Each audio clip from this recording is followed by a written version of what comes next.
Hi, I just wanted to talk a bit about myself this time. Clearly, I'm doing blogs talking about how big people are, and if people haven't seen my original blog with me standing in front of the camera and showing my belly, and yeah, you should see that one. But I just want to talk about how fat am I actually.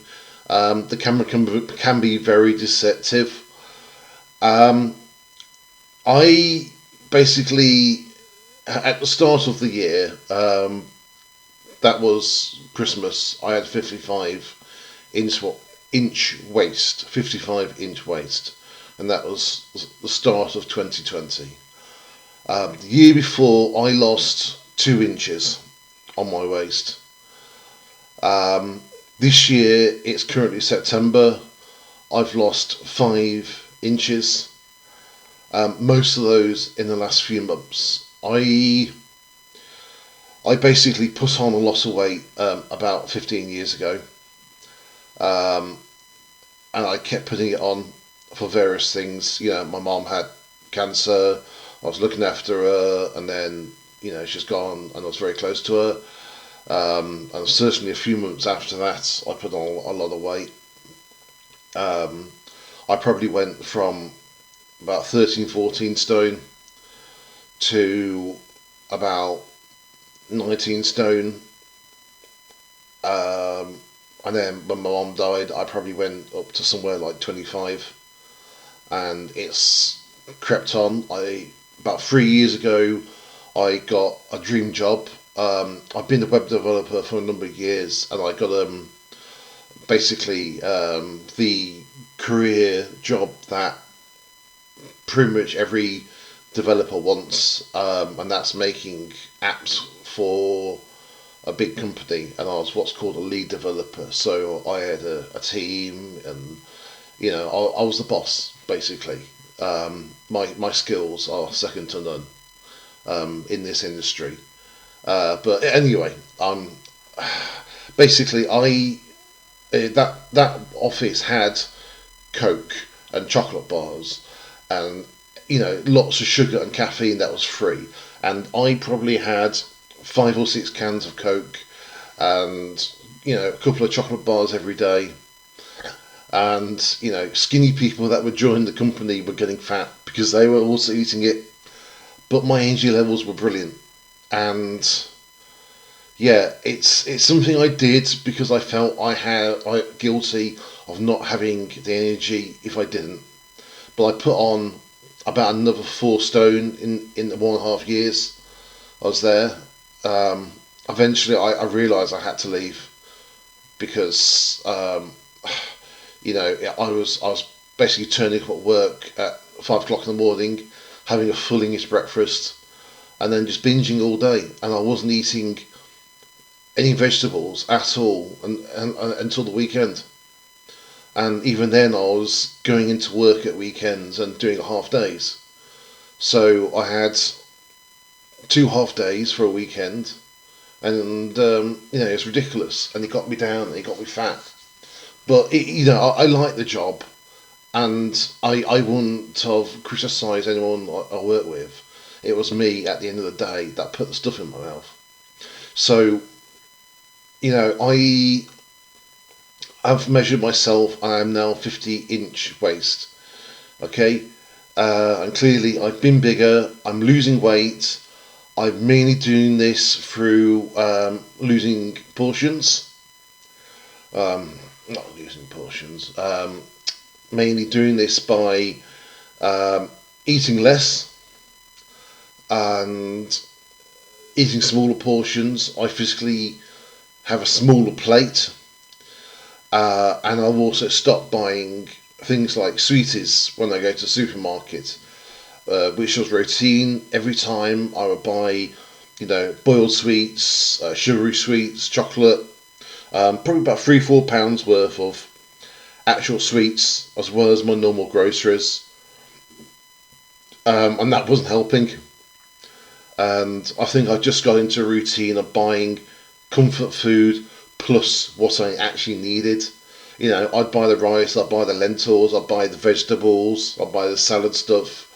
You know, and the funny thing was, I was avoiding buying butter, but then I'd go and spend £4 or £5 buying chocolate.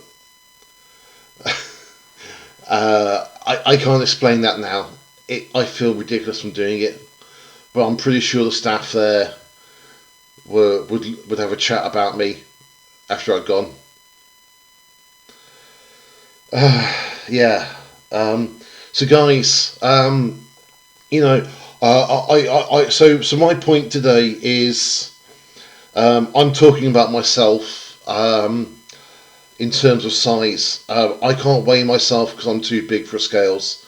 I'm probably not above 30 stone, maybe about 28 stone.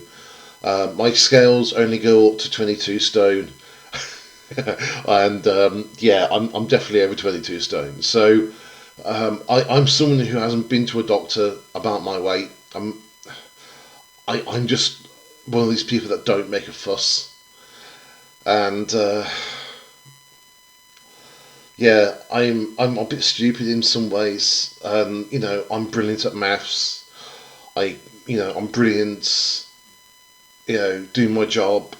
You know, I know lots of people that I've worked with. They still give me a ring or drop me an email asking me how to do things because I just seem to have a brilliant mind. And yet, I do the most stupidest of things and put too much fuel in my mouth. It's as simple as that. So yeah, guys. I mean, I did lose weight at some point. In about 2016, I had a 6 month part where I lost about 8 stone. I dropped at least 10 inches on my waist. I literally lived on couscous, and let's just call it a binge diet, where you diet and then you stop and then you go back up. And so my point is to people that are listening to my idiotic rants is that if you do extreme dieting or binge dieting, you're going to put on weight again. You need to come down slowly, and this is what I've been doing over the last few years. I've been shrinking my portions. I've been phasing out the junk food. Clearly, you don't. If you're ordering takeaways, you can stop ordering takeaways today. If you diet 1 week, you get to the end of the week, and suddenly you find yourself eating 3 times as much to make up for what you dieted, and cumulatively you're consuming more calories than you dieted. And I think everyone does that. You diet for a week or two, and then suddenly you're buying liquid caramel or liquid chocolate from the supermarket and literally just drinking it. You know, I'm sure people don't do that, but you get that metaphor. You know, it's overcompensating. But if you come down slowly, like I'm doing, you will lose weight and it will stay off. And of course, you've got to, at the same time, you've got to increase the amount of physical effort you put into life, and that means getting outside or doing some extra housework, or just playing with the kids. Just do something that gets you moving around. You don't have to be doing backflips or doing half marathons, but burning exercise is taking the trash to the bin, or just playing football with your kid in the back garden. It's moving around. So for God's sake, just try and do something, because you're not going to burn calories by changing the TV channel with remote control. Okay guys, have a good one. Please remember to like and subscribe.